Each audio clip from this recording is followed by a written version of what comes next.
నరేంద్ర మోడీ గారి ఆశయాలు నచ్చి మన భారత్ మాతాకి జాతీయ కార్యవర్గ సభ్యులు ఎమ్మెల్సీ బీజేపీ పూర్వ రాష్ట్ర అధ్యక్షులు శ్రీ సోమవీర్రాజు గారికి, రాష్ట్ర కోశాధికారి శ్రీ నాగేంద్ర గారికి, అలాగే వేదిక మీద ఆసీనులై ఉన్న రాష్ట్ర జిల్లా నాయకులకు, అలాగే నూతనంగా జాయిన్ అయిన బీజేపీ సభ్యులకు, అలాగే బీజేపీ నమస్కారం. ఎంతో సంతోషకరమైన రోజు ఈరోజు. విశాఖ కొత్తపల్లి సత్యప్రసాద్ గారు వీరందరూ కూడా కొట్టూరు నాగేంద్ర గారు,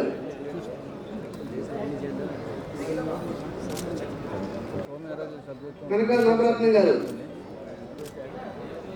చర్చ శ్రీనివాస్ గారు, వీరందరూ కూడా బీజేపీకి స్వాగతం. ఈర్లెత్తి దివ్యామూర్తి గారిని వేదికపై అవసరమైతే కొంచెం వెనక్కి వెళ్ళిందండి ఫోటోగ్రాఫ్.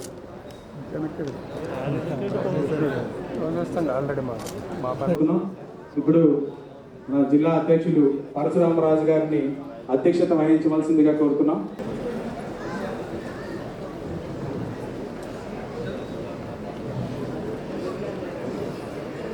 ఈరోజు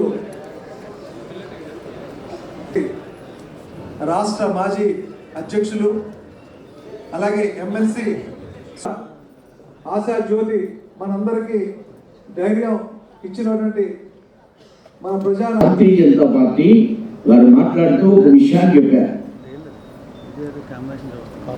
కొంతమంది నన్ను కొన్ని పార్టీలు రమ్మన్నారు. ఇప్పుడు అందరం కలిసే ఉన్నాం కూటమిలో. కానీ ఈ పార్టీ ఈ దేశాన్ని ఒక అగ్రగామి దేశంగా, ప్రపంచ దేశాల్లోనే ప్రపంచ దేశాన్ని శాసించే దేశంగా, ఏ దేశాన్నైనప్పుడు కూడా అమెరికాను కూడా తలదన్నే దేశంగా తయారు చేసేటువంటి నరేంద్ర మోడీ నాయకత్వంలో ఉన్నటువంటి పార్టీలో వామన్ రావు గారు చేరారు. ఈవేళ దేశం ఉప్పొంగిపోతున్నటువంటి సమయం మనది. మొన్న మోడీ గారు మనల్ని ఉద్దేశించి మాట్లాడారు. నిన్న అబద్ధాలు చెప్తున్న ఒక పంజాబ్ వెళ్ళి వారిని ఉద్దేశించి మాట్లాడారు. ఏం చెప్పారు? ఒక పంజాబ్లో ఉన్నటువంటి ఒక ప్రాంతాన్ని మేము పటాపంచలు చేశామని అబద్ధాలు చెప్పింది మన ప్రక్కన ఉన్న దేశం. కాదు కాదు దేశ ప్రజలారా, ఇది అలాగే చిరస్థాయిగా ఉంది. అబద్ధాలు చెప్పారని వారినందరూ కూడా అభినందిస్తూ నరేంద్ర మోడీ గారు పంజాబ్ వెళ్ళి మాట్లాడారు.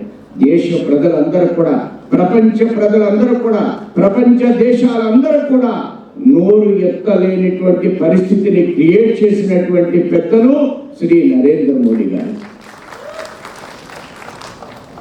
భారతీయ జనతా పార్టీని మనం ఎందుకు ఏర్పాటు చేశాం?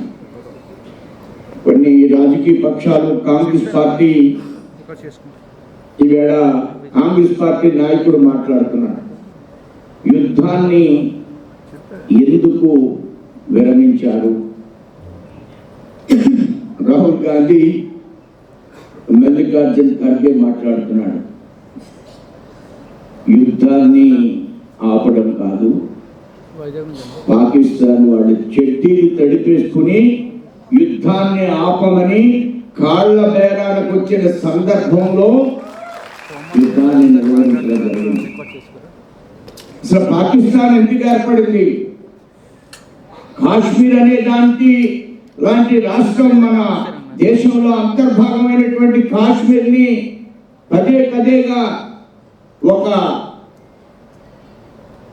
ఇది మాది అని పాకిస్తాన్ మాట్లాడుతూ ఉంటే దానికి ప్రధానమైన కారణం నెహ్రూ. నీ తాత మూలానే ఈ దేశానికి ఇలాంటి పరిస్థితి వచ్చింది.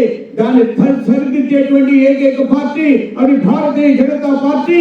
దాని నాయకుడు నరేంద్ర మోడీ, దాని నాయకుడు స్వర్గీయ వాజ్పేయి గారని మీ అందరూ కూడా నేను తెలియజేస్తున్నాను. Hi viewers, Vizag vision channel ని సబ్స్క్రైబ్ చేసుకోండి. మా ఛానల్ అందిస్తున్న జాతీయ అంతర్జాతీయ స్థాయి వార్తా విశేషాలు నోటిఫికేషన్స్ కోసం ఇక్కడ కనిపిస్తున్న బెల్ ఐకాన్ ని క్లిక్ చేయండి.